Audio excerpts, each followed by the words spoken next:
myself, Susannah Cole from the Good Property Company, Jack from JBS, and we'll explain later why you might want to get in touch with him. Jack manages all my properties, and our lovely friend El Tío. This is the wine that Jack's father-in-law grows. Yeah, in Rioja. Wow. Yeah. So there's 3 of us in this video today. We're doing a series of videos for you guys about the relationship with letting agents and landlords, how to manage your properties, how letting agents manage properties, what to look out for, what nightmare letting agents to look out for. But today, tell me about nightmare tenants. Yeah. So I mean, you got some stories. Yeah, I'll go for one that's probably more recent, but it's had a positive ending. Okay. We inherited this house up in BS7, which was a 4-bed, four bed HMO, sort of professional tenants there, and the whole backstory was that the client instructed us because they were round about £5,000 in arrears. And ow! It was I don't know how it got into that position. I think it was just a lack of keeping on top of it. Yeah. Because I mean, from a rental collection perspective, yeah, if it's not in the morning, you should be chasing at lunchtime. 100%. And then following up, so it never gets. 100%. Otherwise, your tenants seem to think they have some wiggle room on when they pay. So we inherited this property that was 5,000 arrears. I think they were on a rolling basis. Okay. So what we did with this one is I went down to meet them in person just to get like a general vibe of how I thought we could approach it. Yeah. And some of them were reasonably positive. Some of them were very, very negative in the end. And actually what we decided to do for this one was managing them out and sort of limiting, like someone's like, limiting the damage to the owner. Yeah. So we managed to come up with a plan for them making repayments. Yeah. So we agreed on this plan. We over a series of I think about 2 or 3 months, they then were chipping away at their arrears on top of paying their rent normally. Yeah. So the arrear balance was decreasing. Yeah. And I knew one of them was going to be like really difficult. He was the one that was just being an absolute nightmare. Bad apple. So it was always the plan being that their deposit was registered with the DPS. Their deposit was about 2,000. Yes. So the plan was to get their rent arrears down to about £1,000. Yes. Serve them the notice to finish. Yes. And then at least we had the deposit to then play with if we needed to. Yeah. So in the end, it worked out really well that we served them the notice.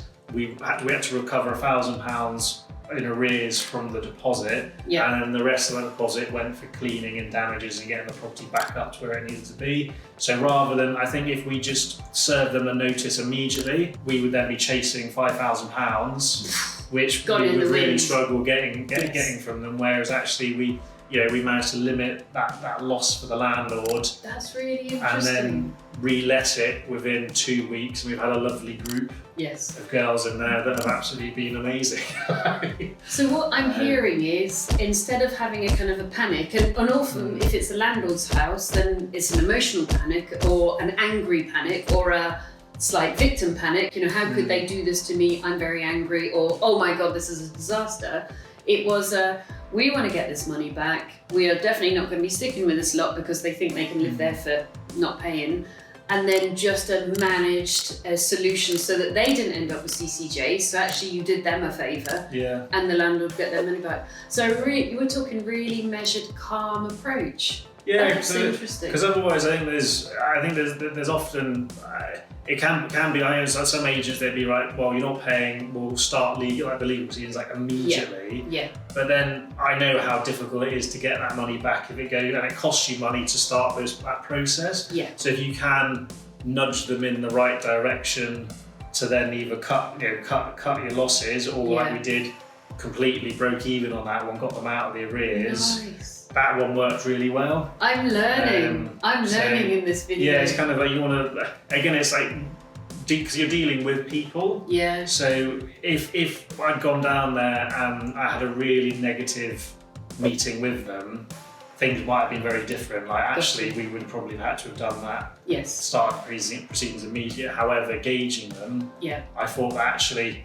some of them were some quite good eggs that maybe got mixed up. Yeah, in with it, the bad and apple. actually they were quite happy to then chip away at theirs. So it's kind of I like this approach. I like this approach, and I hope actually what I'm looking to do for you guys is kind of reveal a really good quality professional approach for managing properties. Now, just for fun, can I very briefly give you a list without going into too much detail of nightmare scenarios I've had on self-management? Yeah. So we've had the tenant who brought back the lady of the night into a shared house and then refused to pay for her services. So she took a bottle of wine and sprayed the house. And the police wanted me to charge her with criminal damage. And I was saying, charge him with theft. Yeah. We've had the tenants who were just friends at the beginning of the night and then were a little bit more than friends by the end of the night in a shared house and left the rubber evidence on the dining room table. Whoa! We've had, these are all one way. We've had a crucifix with this is very rude stuff, with a massive thing. You know what I'm talking about. And then yes, we've had tenants who tried to not pay and be rude and But I think it was all the sex scandals. Yeah, you've had all of them. Yeah. I mean, we did have one that was actually quite a high-end police case once. Ooh. But I'm not going to go. I don't think I can disclose too much information. Okay. But it was in a property in Bristol, and the tenant of ours was actually suspected to be mixed up in quite a larger circle of distribution.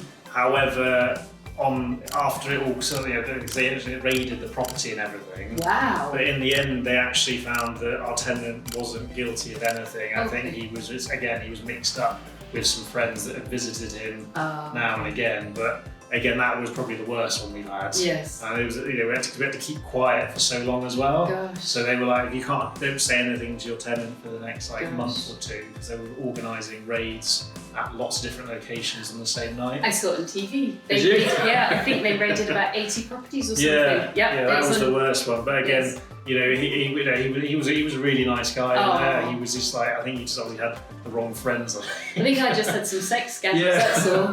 And then of course, very sadly, in service accommodation, we had a pop-up brothel, which we closed down quite quickly by phoning the police and saying, could you do a welfare check on the girls in there? And they left. Yes, but I like your measured approach. That makes an awful lot, and I bet it makes sense to you as well, doesn't it? So if you want education, my website, thegoodpropertycompany.co. Say that again, thegoodpropertycompany.co.uk. You can download it straight away. And if you're in the Bristol area and looking for a very well measured, professional, thought through letting agent, you think, I like his approach, then they can get in touch with you. Yeah, so it's jbsbristol.co.uk. My name is Jack, and we've got an office on BS7. There you go. Job done. Good luck to you either which way. All right, guys, now you know how to get started in property. For step number 1, go to the next vid and we'll show you how sourcing discounted deals works. That's where you make your money.